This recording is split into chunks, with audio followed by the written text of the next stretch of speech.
Kamusta po kayo? Bago po ang lahat, first things first.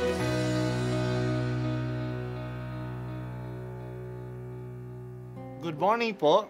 Sinisimulan po natin ngayon ang first things first. At dito po, tinatalakay natin sa unang bahagi ng umaga natin ay ang first readings na binabasa po sa banal na misa.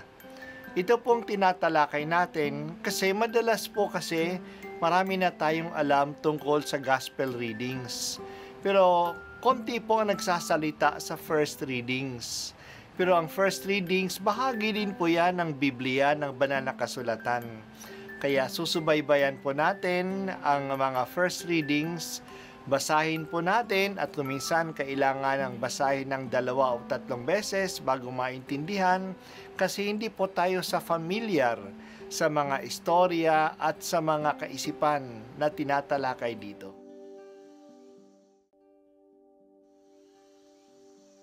Ang simula ng unang sulat ni Apostol San Pablo sa mga taga-Tesalonika. Mula kina Pablo, Silas at Timoteo, sa simbahan sa Tesalonika, ang hinirang ng Diyos Ama at ng Panginoong Hesukristo. Sumainyo nawa ang pagpapala at kapayapaan.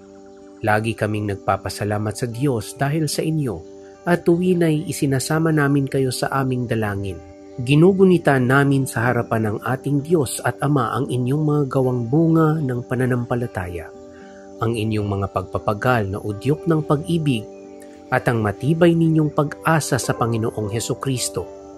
Nalalaman namin mga kapatid na kayo'y hinirang ng Diyos na nagmamahal sa inyo. Ang mabuting balita na lubos naming pinaniniwalaan ay ipinahayag namin sa inyo, hindi sa salita lamang. Ito'y may kapangyarihan at patotoo ng Espiritu Santo.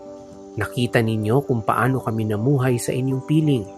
Ito'y ginawa namin para sa inyong kabutihan, sapagkat hindi lamang ang salita ng Panginoon ang lumalaganap sa Macedonia at Akaya sa pamamagitan ninyo. Pati ang balita tungkol sa inyong pananampalataya ay kumalat sa lahat ng dako.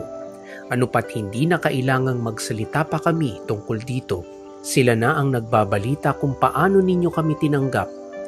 Sila rin ang nagsabing tinalikdanan ninyo ang pagsamba sa mga Diyos-Diyosan upang maglingkod sa tunay na buhay na Diyos at maghintay sa Kanyang anak na si Jesus. Siya ang muling binuhay na magbabalik mula sa langit at magliligtas sa atin sa darating na puot ng Diyos. Ang salita ng Diyos. Salamat sa Diyos. Sinisimulan natin ngayong basahin ang liham ni San Pablo sa mga taga-Tesalonika. Ito'y isang lungsod ng Roman province ng Macedonia na nasa bahagi na ng Europa.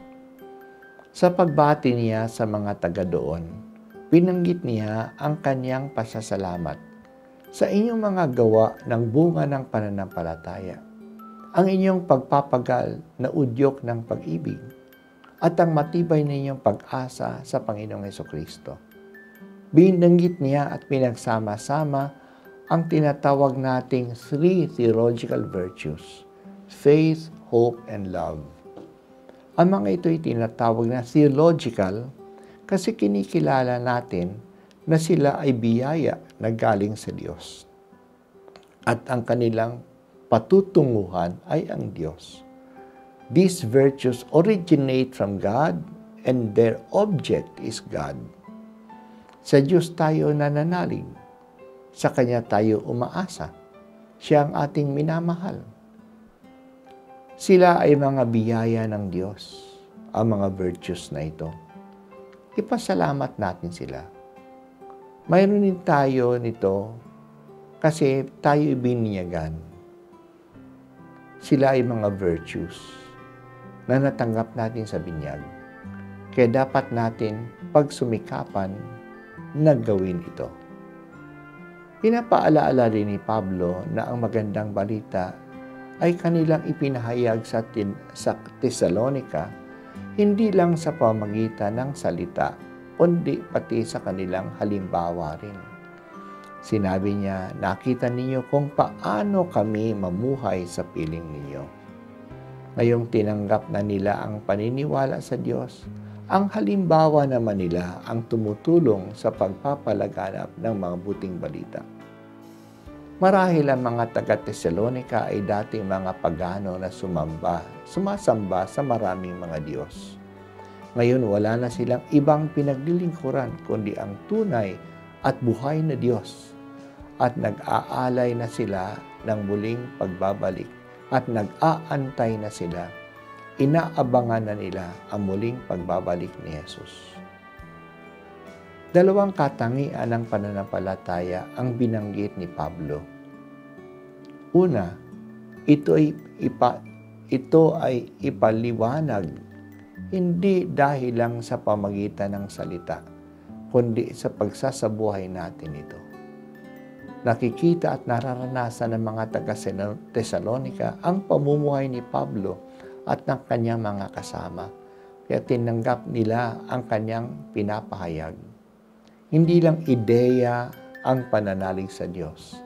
Ito ay karanasan at naibabahagi ang karanasan sa pakikiisa sa buhay.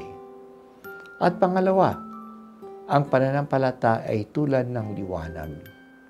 Kung nandyan, yan ay kumakalat. Hindi ito na itatago. Kumalat sa probinsya ng Macedonia at Akaya ang pananampalataya ng mga taga-Tesalonika. Nalaman ng marami na tinilikdan na nila ang pagsamba sa maraming Diyos. Tinanggap na nila si Jesus. Siya ang Panginoon nilang muling nabuhay at inaantay na babalik muli. Salamat Panginoon sa biyaya ng pananampalataya, pag-asa at pag-ibig na binigay ninyo sa amin nung kami ay binyagan.